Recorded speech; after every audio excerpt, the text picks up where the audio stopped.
नमस्कार, स्वागत है आपका मेरे YouTube चैनल माइलस्टोन एक्सप्रेशन पर।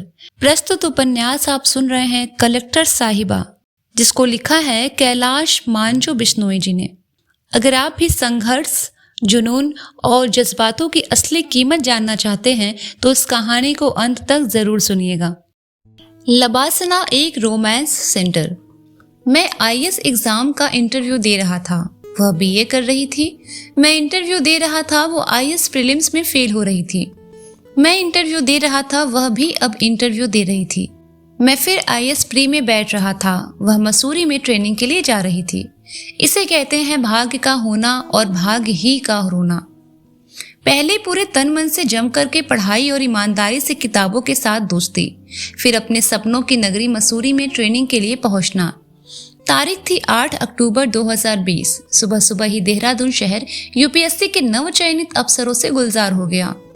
कोई चेन्नई से फ्लाइट पकड़कर आया था तो कोई गुवाहाटी से, कोई बस से आया था तो कोई अपनी पर्सनल कार से। एंजल अपने मम्मी पापा और ताऊ जी के साथ दिल्ली, हरिद्वार और देहरादून होते हुए मसूरी पहुंची। लबासना में ऑफिसर ट्रेनीज के लिए 5 हॉस्टल हैं: नर्मदा, गंगा, कावेरी, सिल्वरवुड और new happy valley. Kaveri hostel और नर्मदा हॉस्टल एक दूसरे के ठीक सामने हैं और इन दोनों के बीच में होम टर्फ का कैफे है। बात यदि सिल्वरवुड की करूं तो यह लबासना एकेडमी के बाहर है। यह पहले एक निजी होटल हुआ करता था। जब ट्रेनी ऑफिसर्स की संख्या बढ़ती गई तो एकेडमी द्वारा बाद में खरीद लिया गया। इसकी खासियत यह है कि इसमें बालकनी वाले बड़े बड़े कमरे हैं। ओल्ड राजेंद्र नगर, करोल बाग और मुखर्जी नगर के कमरों में रहे बच्चों का लबासना के कमरों की क्वालिटी देखकर सिर चकरा गया। फर्स्ट फ्लोर पर 304 से 313 तक रूम लड़कों के लिए आवंटित हैं। फिर आता है ट्विन शेयर रूम में एंजल का कमरा नंबर 314।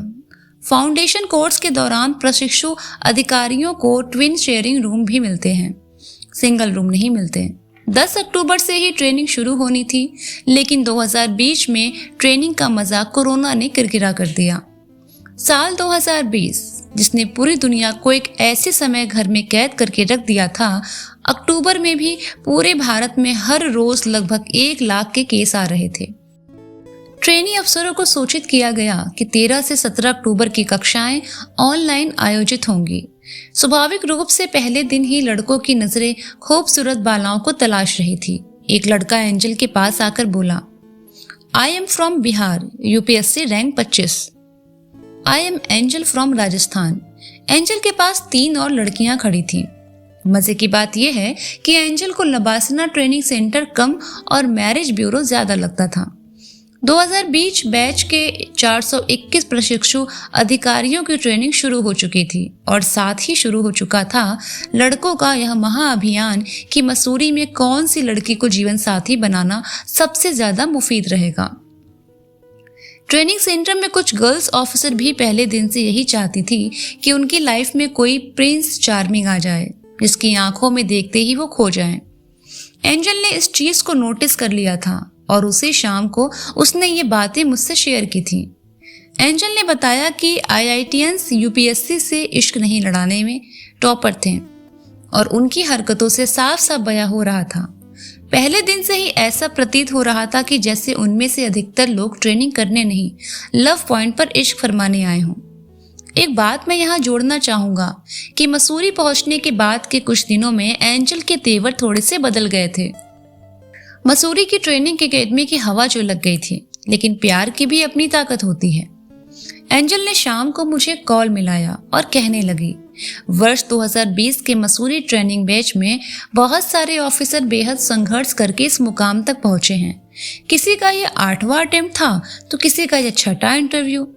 कोई बेहद कठिन आर्थिक परिस्थितियों से जूझकर मसूरी में IAS ऑफिसर बनने आया था तो कोई पार्ट टाइम जॉब के साथ पढ़ाई करके। गिरीश, मैं ये सब बातें आपको इसलिए बता रही हूँ क्योंकि कठिनाइयाँ एवं बाधाएं जीवन के अंग हैं, लेकिन हम अक्सर देखते हैं कि जब जीवन में संघर्ष आता है तो लोग उसे अपना दुर्भाग्य मानने लगते हैं, जबकि जीवन में संघर्ष को दुर्भाग्य नहीं, चुनौती समझना चाहिए। इतिहास गवाह रहा है कि जिसका संघर्ष जितना गहरा होता है वह उतना ही प्रगति करता है। मुकद्दर का सिकंदर वही कहलाता है जो जीवन में संघर्ष करता है। मेरे यार, मनुष्य जब संघर्ष की भट्टी में खुद को तपाता है तभी वह कुंदन बनकर उभरता है। सच पूछो तो जीवन का संघर्ष हमारे लिए सबसे महान आशीर्वादों में से एक है।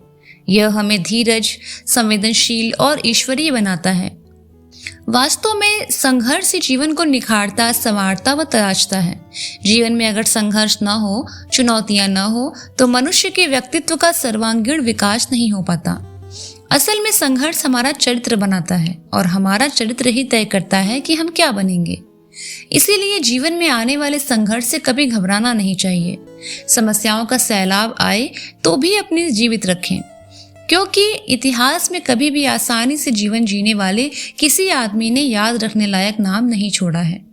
जीवन में संघर्ष होने से श्री राम या महात्मा गांधी या फिर अब्राहम लिंकन का जीवन आदर्श बना था। दरअसल संघर्ष से ही व्यक्ति महान बनता है। मैंने कहा, हाँ, आपकी बात गहराई वाली है एंजल। लगता है मसूरी में आज मोटिवेशनल चीजें ज्यादा बताई गई हैं। वैसे जीवन में छोटे बड़े संकट और संघर्ष के अनेक तूफान तो आते ही रहते हैं। हमें उन तूफानों से विचलित न होकर धीरज के साथ डटकर मुकाबला करना चाहिए। मनुष्य को चाहिए कि वह मुश्किल से मुश्किल परिस्थिति में भी कभी धैर्य का साथ न छोड़े तथा निराशा, उदासी एवं नकारात्मक दृष्टिकोण को अपने पास न फटकने दे। इस दुनिया में कुछ भी असंभव नहीं है, बस जरूरत है तो व्यक्ति में उत्साह, हिम्मत एवं संघर्ष में दृष्टिकोण की। मानव को चाहिए कि वह हमेशा कर्मठता एवं मनोबल से कार्य करता रहे और जीवन का संघर्ष जारी रखे। संघर्ष को हमेशा जीवन का हिस्सा समझे और उससे भागने का प्रयास न करे। समस्त ग्रंथों और महापुरुषों के अनुभवों का निष्कर्ष यह है कि संघर्ष से डरना अथवा उससे विमुख होना अहितकर है, मानव धर्म के प्रतिकूल है और अपने विकास को अनावश्यक रूप से बाधित करना है। संघर्ष हमें भविष्य के लिए तैयार करता है, इसीलिए इसे हमें हमेशा उस सकारात्मक रूप में ही लेना चाहिए। मैं तो जितनी बार फेल होता हूँ उतनी ही तेजी से और उतने ही उत्साह के साथ वापस अपने कर्मपथ पर लग जाता हूँ। सच बात है, तुम तो खुद अखबारों में मोटिवेशनल कॉलम में इन सब बातों को लिखते रहते हो। मैंने भी तुमसे ही सीखा है गिरीश। यह तो आपका बड़प्पन है मैडम। क्या बात है, आज मैडम से संबोधित किया और इसी बात पर दोनों हंस पड़े। एक बात बोलूं, लॉकडाउन में कितनी ही सारी बंदिशें लग गई हैं जिनकी वजह से हम मिल नहीं पा रहे। आपकी कॉल का जितनी व्यग्रता, बेचैनी और बेताबी से इंतजार रहता है उतना अन्य किसी का नहीं रहता। एंजल, मैंने कहा, यार गिरीश, भविष्य के प्रति अनिश्चितता की वजह से बहुत डर लगता है कभी कभी। आईएएस ऑफिसर बनने के बाद कौन सी अनिश्चितता रह गई है जीवन में, बताओ तो। एक डर सता रहा है, एंजल ने कहा। जीवन में हर व्यक्ति को कभी न कभी डर का सामना करना पड़ता है। शायद ही कोई ऐसा इंसान होगा जो कभी भी किसी चीज से कभी रत्ती भर भी डरा न हो। इस संसार में व्यक्ति लोभ व भय से ही सबसे अधिक प्रभावित होता है। किसी को परीक्षा का भय, किसी को अपने अपमान का भय, किसी को व्यापार में घाटे का भय, किसी को बीमारी का भय, तो किसी को धन के हरण होने का भय है। यही नहीं, आज अनेक अज्ञात किस्म के भय लोगों की जिंदगी को डावाडोल कर रहे हैं, जैसे तुम्हें। भय मनुष्य का प्रबल शत्रु है। भय मनुष्य के लिए एक ऐसा अदृश्य भूत होता है जो अदृश्य रहकर वे प्रतिक्षण मनुष्य को अप्रभावित करता रहता है। भय से व्यक्ति का मनोबल कमजोर पड़ता है। इस वजह से व्याकुलता, अधीरता और अस्थिरता की मनोदशा उत्पन्न होती है। ऐसी मनोदशा में चिंता का जाल जंजाल बुनकर व्यक्ति अपने चिंतन को बिगाड़ लेता है। भय की प्रतिक्रिया से शारीरिक स्वास्थ्य पर प्रतिकूल असर पड़ता है। हालांकि अधिकतर भय काल्पनिक होते हैं, फिर भी उनकी प्रतिक्रिया शरीर पर गंभीर होती है। भय सामान्यतः व्यर्थ के भ्रम, अंधविश्वास, आत्मविश्वास की कमी और नकारात्मक सोच से उत्पन्न होता है। जीवन में किसी लक्ष्य को हासिल करने के लिए या जीत के लिए डर अथवा भय पर काबू पाना आवश्यक है। भय से निजात पाने के लिए व्यक्ति को अपने मन को मजबूत करना पड़ता है तथा अभय की साधना करनी पड़ती है। भय पर काबू पाने के लिए यह जानने की कोशिश करें कि जो भय आपको सताते हैं क्या उनका वाकई कोई वजूद है। दूसरा तरीका है कि जिस बात का या काम से आपको भय लग रहा है उस काम को बार बार करें। एक बार आप अपने डर का सामना कर लें तो आपको एहसास होगा कि यह उतना बड़ा नहीं है जितना आप सोचते हैं। जो भविष्य का भय नहीं करता वही वर्तमान का आनंद उठा सकता है। वास्तव में संसार का सबसे आनंदित और सबसे खुश इंसान कौन है? वह जिसके पास अपार धन दौलत है और शोहरत है? नहीं, दुनिया का सबसे आनंदित इंसान वो है जो निर्भीक निडर है, जो खुद को बिना हिचक अभिव्यक्त कर पाता है, जो कुछ हट के नया करने से डरता नहीं, नए नए प्रयोग करने से घबराता नहीं, जो नवाचार के सारे जोखिम उठाने की हिम्मत रखता है, जो असफल होने से घबराता नहीं। वही है सबसे आनंदित व्यक्ति। भय और हिचक से ऐसी मुक्ति ही स्वर्ग है। मसूरी की 421 ट्रेनी अफसरों में एंजल सबसे ज्यादा खूबसूरत थी, इतनी खूबसूरत कि पूरे लबासरा में उनके चर्चे थे। लड़के अक्सर उस पर तंज कसते थे कि आप कहाँ आईएएस बन गई, आपको तो मॉडलिंग में होना चाहिए था। एंजल की क्लास में एंट्री कई ट्रेनी अफसरों के दिलों की धड़कनों को रोक देती थी। 421 लोगों का बैच होने के कारण हर हफ्ते कई बर्थडे पार्टियां भी होती थी। एक दिन गंगा ढाबे के बाहर दो प्रशिक्षु अधिकारी बात कर रहे थे। खोजी खबरची बता रहे हैं कि अमुक जी का आमुक जी से चक्कर चल रहा है, परंतु यह विश्वस्त सूत्रों से भी पता न लग सका कि यह चक्रवात कितना दैहिक है और कितना रूहानी है। शादी के मंडप तक जाएगा या ओयो ही अंतिम ठिकाना है। दूसरी तरफ दो लड़कियां बातें कर रही थीं। ओल्ड राजेंद्र नगर में 5 दिन तक बनियान तक नहीं बदलने वाले लड़के मसूरी में जाकर दिन में 2 बार ड्रेस बदलते हैं। मुखर्जी नगर में महीने भर तक शेविंग न करने वाले मसूरी में हर दिन चेहरे चमकाते हैं। यह है मसूरी की हवा का असर। नवंबर दिसंबर की धूप मसूरी में बेहद सुखदायी होती है। फाउंडेशन कोर्स के आखिरी दिन एंजल ने स्लेटी रंग की काशी भ्रमर साड़ी पहन रखी थी, नन्ही सुनहरी बूटियां तथा मैरून बॉर्डर। वह दोपहर 3 बजे के आसपास गैलरी में बाहर बैठी धूप सेक रही थी। तभी उनकी मम्मा का कॉल आया। लड़का आईपीएस ऑफिसर है, अपनी बिरादरी का है, दिखने में भी ठीक ठाक है। तुम कहो एंजल तो उनके पापा से बात कर ले, हाँ बोल दे। मेरी भाभी सासू माँ ने एक ही सांस में इतनी बातें बोल दी। मुझे अभी शादी नहीं करनी, एंजल ने कहा और फोन काट दिया। मैं ब्याह करूंगी तो सिर्फ गिरीश से, अथवा अन्यथा मैं आजीवन शादी नहीं करूंगी। उसके मन में ख्याल आ रहा था, लेकिन उसने मम्मा से नहीं कहा। शाम को अपने रूम पर लौटने के बाद एंजल बिस्तर पर जाकर लेट गई और करवटें बदलती रही। नींद उसके नैनों से कोसों दूर थी। मन ही मन सोच रही थी, मम्मा को कैसे भरोसा दिलाऊं कि मैं सिर्फ और सिर्फ गिरीश से प्यार करती हूँ। प्यार ही नहीं, उन पर जान भी छिड़कती हूँ। मम्मा का सख्त मिजाज अंदर से डरा भी रहा था। पता नहीं उनका क्या रिएक्शन रहेगा। आईएएस ऑफिसर बनने के बावजूद भी एंजल अपनी मम्मी की सख्त मिजाज से बहुत डरती थी। सिलेक्शन से पहले तो स्थिति और ज्यादा सोचनीय थी। उनकी मम्मी पास में रहे तो कभी फोन कॉल पर बात करने का सवाल ही नहीं उठता था। घंटों तक केवल टेक्स्ट मैसेज से चैटिंग हो पाती थी। एंजल मसूरी के हॉस्टल में उस रात को रोई, टूटी और बिखरी, लेकिन उनका मन किसी और से शादी करने को गवाही नहीं दे रहा था। एंजल की माँ को भी यह अच्छी तरह समझ में आ चुका था कि उनकी लड़की पर किसी के इश्क का भूत चढ़ा हुआ है, जो समय बीतने पर उतर भी जाएगा।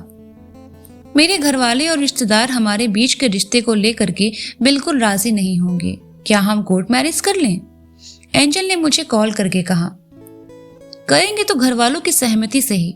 आप प्रतीक्षा करो, मैं रिश्ता लेकर के आपके घर आऊंगा, मैंने कहा। एंजल अब गिरीश के दुल्हन बनने का सपना देखने लगी थी। वह जब भी व्हाट्सएप या फोन कॉल करके मुझसे पूछती कि मैं उसे दुल्हन बनाकर कब सन सिटी ले जाऊंगा, तो मैं उसे यह कहकर टाल देता था कि मुझे सेटल होना है, उसके बाद मैं आपके घर वालों को मनाएंगे। तुम कब आओगे? मेरे घर रिश्ते की बातें कर रहे हैं। मम्मी और पापा मुझ पर शादी का दबाव बना रहे हैं। एंजल ने एक दिन फिर विवश होकर के कहा। एंजल, अपने पापा से कह दो कि मैं ट्रेनिंग पूरी होने के बाद शादी करूंगी, तब तक मैं भी सेटल हो जाऊंगा। थोड़ा वक्त तो दो एंजल, मैंने बेपरवाही के अंदाज में कहा। उनकी चिंता तब बढ़ने लगी जब बाड़मेर के धोरीमना के धोरों से उनके घर से बहुत से रिश्ते आने लगे। एंजल पर शादी का दबाव लगातार बढ़ रहा था। जब अगली सुबह मैं और एंजल वीडियो कॉलिंग पर बातें कह रहे थे तो मसूरी में एक साथी आईएएस सहेली ने उससे पूछा, कौन है ये? मेरा भावी दूल्हा, मैं तो इससे ब्याह करूंगी, उसने तपाक से कहा। बिना सोचे बिना समझे जो चीज दिल से निकलती है वही चीज सही होती है। हम तीनों खिलखिलाकर हंस पड़े। इतने ज्यादा रिश्ते आ रहे हैं जितने आईएएस में सिलेक्शन होने के बाद नहीं आए थे, एंजल ने बताया। इतने ज्यादा रिश्ते देखकर तुम्हारी मम्मा बेटी के लिए स्वयंवर का आयोजन न करा दे, मैंने कहा। हाँ, सहेलियां कह रही हैं कि लड़के का स्टेटस होना चाहिए। क्या करें, जिंदगी हो या व्हाट्सएप, लोग स्टेटस ही देखते हैं। मैं आईएएस ऑफिसर तो नहीं हूँ और स्टेटस का आकलन कैसे किया जा सकता है मुझे नहीं पता, लेकिन मैं भी किसी से कमतर नहीं हूँ। वैसे पापा की कॉल आई थी, दीपावली पर घर बुला रहे हैं। मैंने एंजल को कहा, जाओ फैमिली के साथ दिवाली मनाना। तुम भी चलो मेरे साथ, मेरी फैमिली तुमसे मिलने को बेताब और बेकरार है, मैंने कहा। मेरा एक दोस्त है जिसने व्हाट्सएप स्टेटस लगाया है कि उस व्यक्ति की शादी मत करना जिसके बगैर आप रह सकते हैं, शादी उसी से करना जिनके बगैर आप नहीं रह सकते।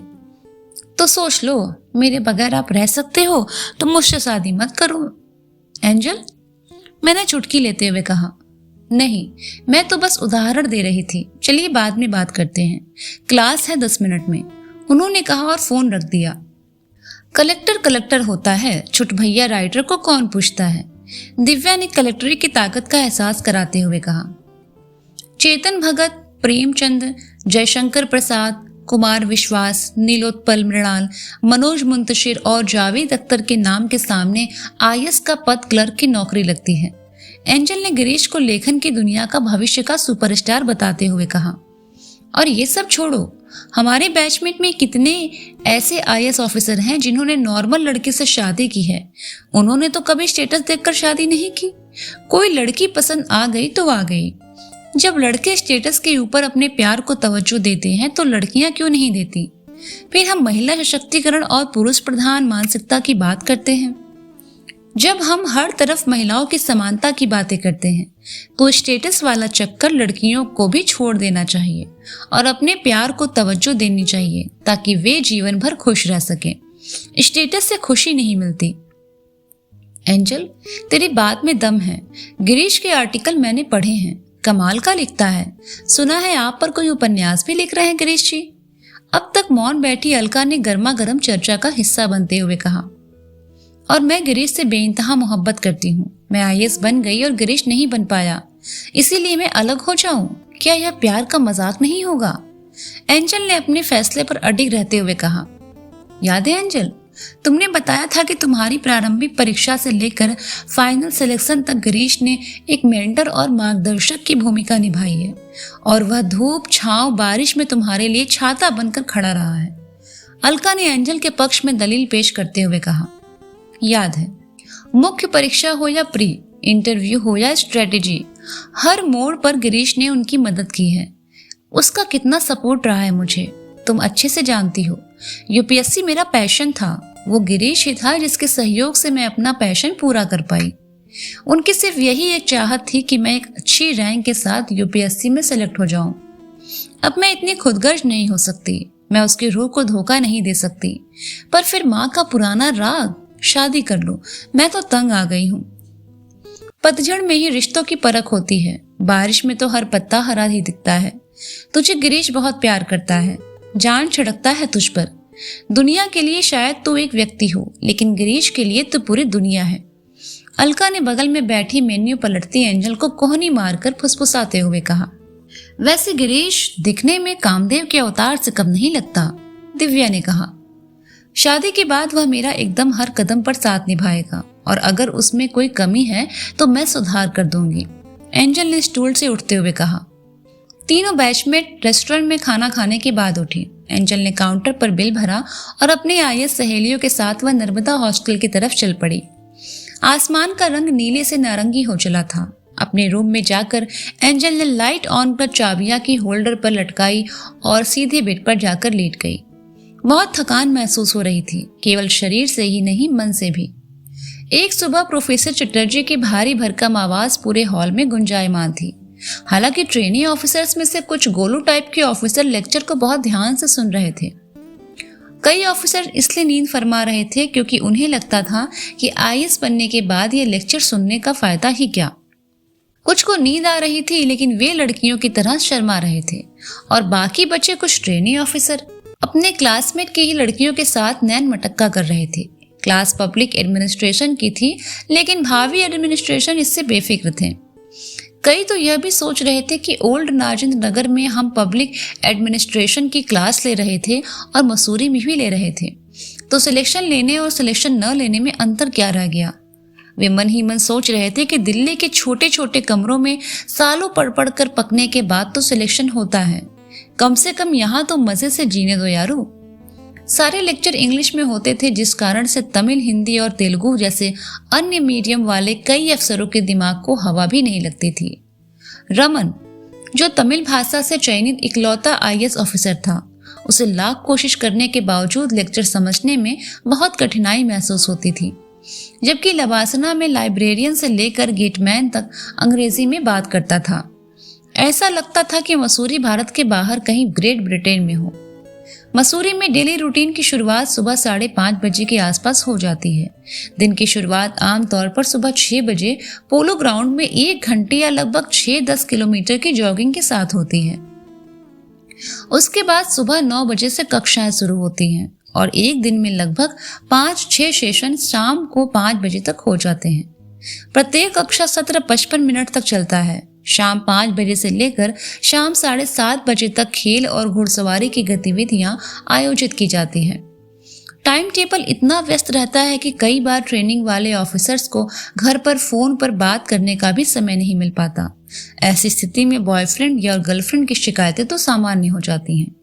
देखो, अफसर बन गया या बन गई, अब टाइम थोड़े ही होगा इसके पास।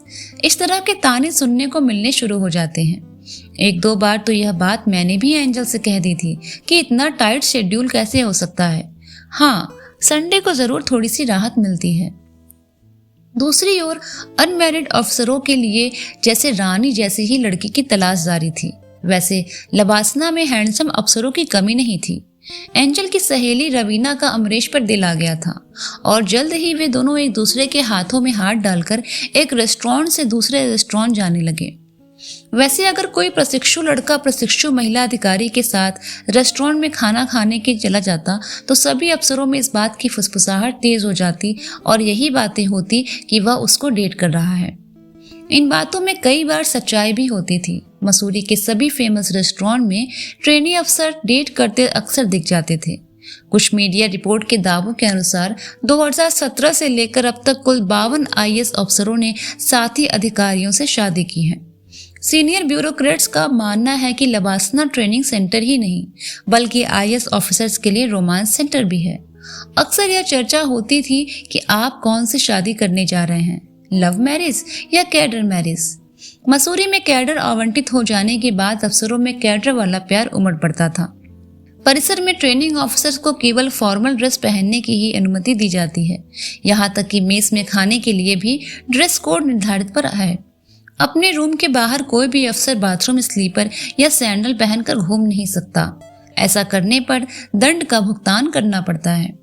क्लासरूम के ड्रेस कोड में पुरुष ऑफिसर्स को गर्मी के मौसम में नेक टाई के साथ फुल स्लीव शर्ट और पैंट्स पहनना अनिवार्य है और सर्दी के मौसम में नेक टाई के साथ फुल स्लीव शर्ट, जैकेट और पैंट्स पहनना अनिवार्य है। इसी के साथ साथ लेदर शूज भी अनिवार्य है। वहीं महिला ट्रेनिंग ऑफिसर्स के लिए sari salwar kameez, churidar kurta, western business suit, औपचारिक जूते, सैंडल के साथ पहनना अनिवार्य है। सभी ऑफिसर्स को मेस में खाना खाते समय भी इसी ड्रेस कोड का पालन करना होता। एक दिन सुबह मैं मसूरी में घूम रहा था तो तैयब अली ने कहा, मसूरी में बारिश तो धनौल्टी में बर्फबारी शुरू हो चुकी है, आओ जमकर एडवेंचर का लुत्फ उठाते हैं। मसूरी की वादियों में बरसात का नज़ारा बहुत ही मनभावन होता है, 100 बार देखकर भी मन न भरे ऐसा, मैंने कहा। स्नोफॉल के समय पहाड़ों को नज़दीक से भला कौन नहीं देखना चाहेगा। लगभग 20 साल से निरंतर मैंने भी इस खूबसूरत जगह का दीदार किया है। सच कहूँ तो मेरी सबसे पसंदीदा जगहों में से एक जगह मसूरी भी है। मैंने भी इन पहाड़ों की खूबसूरती को बहुत नज़दीक से देखा है। अगर आपके भी कुछ ऐसे सपने हैं तो आप भी उत्तराखंड स्थित मसूरी हिल स्टेशन के सैर का प्लान बना सकते हैं। यूँ तो मसूरी में घूमने के लिए छोटी बड़ी कई जगह हैं। अपनी यात्रा के दौरान मैंने जिन बेहतरीन जगहों को करीब से देखा उनमें से कुछ जगहें मेरी पसंदीदा रही हैं, जैसे Lal Tibba, cloud end, Kempty waterfall, Dhanaulti, Surkanda Devi मंदिर, ग्रीन विंडो एडवेंचर, मसूरी झील, George Everest house, Jharipani waterfall, Bhatta fall, Santura Devi मंदिर, company garden, mall road, gun hill, picture palace, Lambi वाइन धार और हाथी पाँव।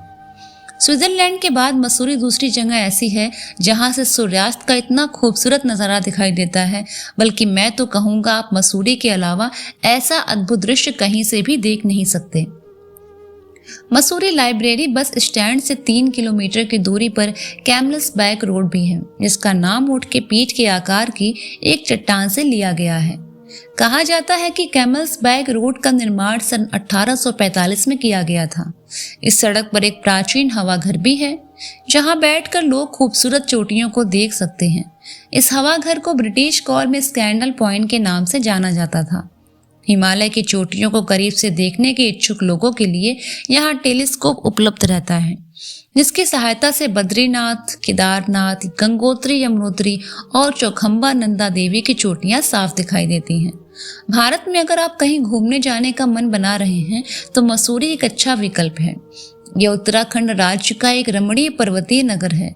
अपनी मनोहारी प्राकृतिक सुषमा के कारण इस नगर को पर्वतों की रानी कहा जाता है। मसूरी उत्तराखंड की राजधानी देहरादून से लगभग 35 किलोमीटर दूर है। समुद्र तल से इस नगर की औसत ऊंचाई लगभग 6600 फीट है। ब्रिटिश प्रशासनिक अधिकारी एफ.जे. शोर सन 1823 में अपने कुछ दोस्तों के साथ पर्वतारोहण करते हुए प्रथम बार यहां आए थे और यहां के प्राकृतिक सौंदर्य पर मोहित हो गए थे। कालांतर में यह नगर ग्रीष्मकालीन पर्यटन का प्रमुख केंद्र बन गया। यहाँ के हिल स्टेशन, प्राचीन मंदिर, झरने, घाटियां, वन्य जीव अभ्यारण्य और शैक्षिक संस्थान पर्यटकों को अपनी ओर आकर्षित करते हैं।